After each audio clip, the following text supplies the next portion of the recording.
I just want to know who you are.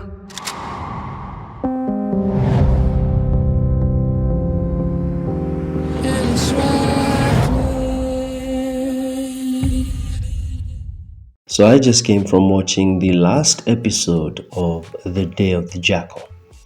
This is going to be a non-spoiler review of this series.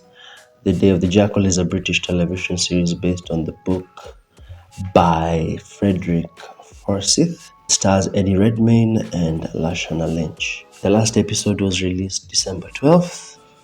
I would have reviewed this earlier, but I've been DJing.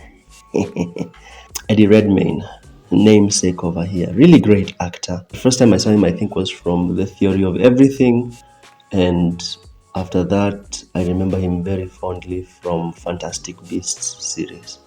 So to see him here in Day of the Jackal as a sniper, I was like, wow, this I have to see. Premise is that Eddie Redmayne plays a sniper. His wife knows him as Charles, but he has another name. Lashana plays Bianca, this MI6 agent who is just this relentless, annoying, self-centered bitch. That's low-key her character, to be very honest with you. There are some themes this show is trying to explore which I really liked. For example, number one, discipline and code. So that's one of the core themes of this show.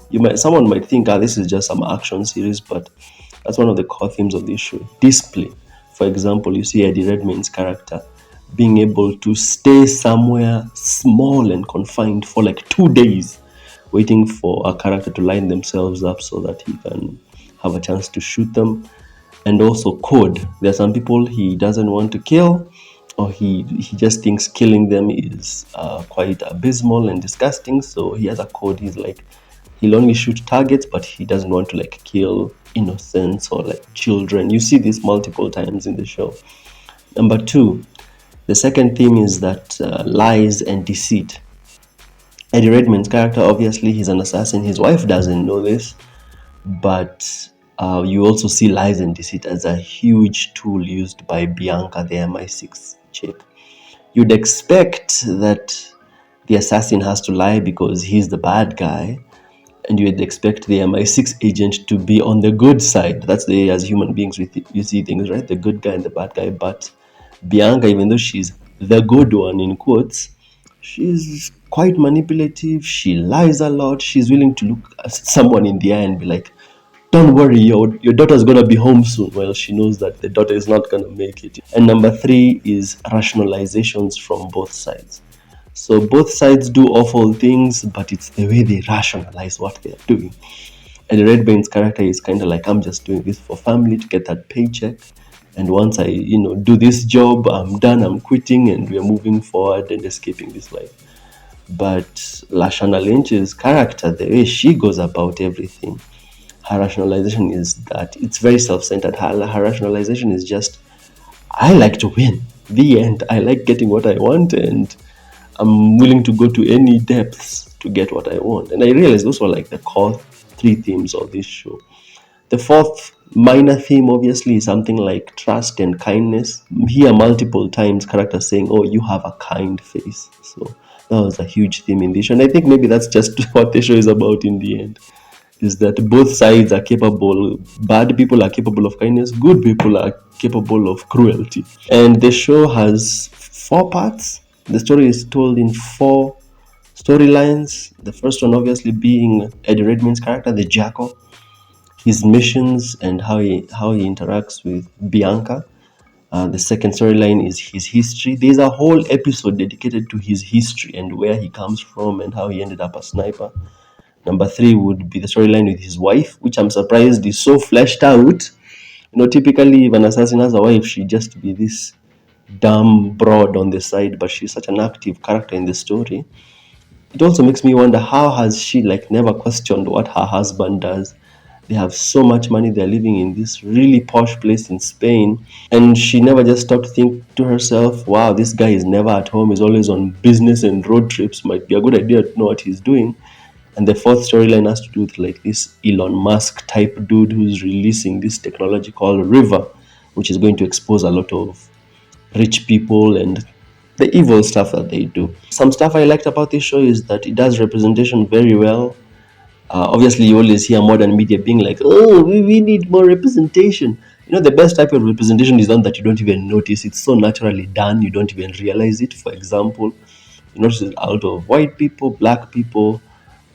There's also two gay couples at some point, but it's done in such a natural way. It never feels forced. There are a lot of good tense scenes in this show. Sometimes I was watching and I was like, damn, I can't even tell what's gonna happen because my brain has just left, the whole scene just to let it flow and see what happens because I'm on such edge. So I really liked that. Eddie Redmayne is great casting because he has this look of a guy who can be a nerd, kind of like in Fantastic Beasts. He's kind of like a nerd-ish type guy, but when he has to be savage, he is savage. I am shocked the duality of his personality, the way he's this sort of Jackal and Hyde type guy. He'll be friendly with you, be very nice. But when it comes to annihilating you because you're in his way or because you're a loose end, he will just do it instantly. His face even just changes. My only issue with this show is the element of good luck, bad luck. Good luck, bad luck happens a lot in this show. A good example is Eddie Redmayne's character, the Jackal. There's this one part where he's being chased, it starts raining, so he ends up going into this barn. And then the owner of the barn comes and finds him. This was such a bad luck type moment. I was like, how did this happen? Because if the rain is so heavy, the barn guy would have not gone to the barn. But if the rain is so light that the barn guy would think the barn owner would think about going into his barn, then if the rain is so light, why didn't the professional sniper just keep running through the rain? You get my point. If the rain is so light, then Eddie Redmayne's character should have not stopped. But if it's so heavy he had to stop and hide somewhere in a barn, then why would the owner of the barn just come out of his house to go into the barn randomly? And this happens a lot. The bad luck, good luck type thing in the show happens a lot. Eddie Redmayne's character is driving somewhere and then a football comes out of nowhere and some kid runs on the road and he has to drive off the road. Bad luck. And then in another scene, some good luck where he's being chased by cops and he's driving and whoops, sorry, this policeman just suddenly just falls off his bike. Some good luck. And then cops put spikes on the road. He sort of dodges the spikes and then another police car comes and steps on the spikes. Whoop, good luck. You see, sometimes you're like, good luck, bad luck. It plays out in a believable way, but if you do it too many times, I noticed the hand of, you don't want to see the writer's hand in the plot. You just want to feel like things are naturally happening. But other than that, I have no other big issue about this show. In the end, you obviously end up rooting for the psycho assassin and you don't want the MI6 chick catching him, simply because Eddie Redmayne comes off as a character who's just doing bad things because there are means to an end. In fact, even in the show it's mentioned, a means to an end. But MI6 chick, Bianca, she does things that are completely unnecessary in a very callous way, and she's supposed to be the professional good person. So out of 10, I think I'd give this show an 8. Yeah, an 8 out of 10. I think my only issue was just the bad luck, good luck system they use in writing the plot. Stuff happens in the show and you're like, that was just good luck. Eddie Redmayne will be walking somewhere using a phone and then whoop, throw it in someone else's handbag. I'm like, how did nobody see you do that? Sometimes you're like, that was just good luck. I mean, sometimes in real life, good luck plays out that way, but don't do it too much in your plot. That is my short review of The Day of the Jackal. Really enjoyed this. I binged it very quickly. If I had not been DJing and doing other events, I would have finished it faster. On the screen, I'll leave other reviews for other TV shows I watched this year. Really enjoyed this one. I'm glad I got to see it. I'll see you in the next one.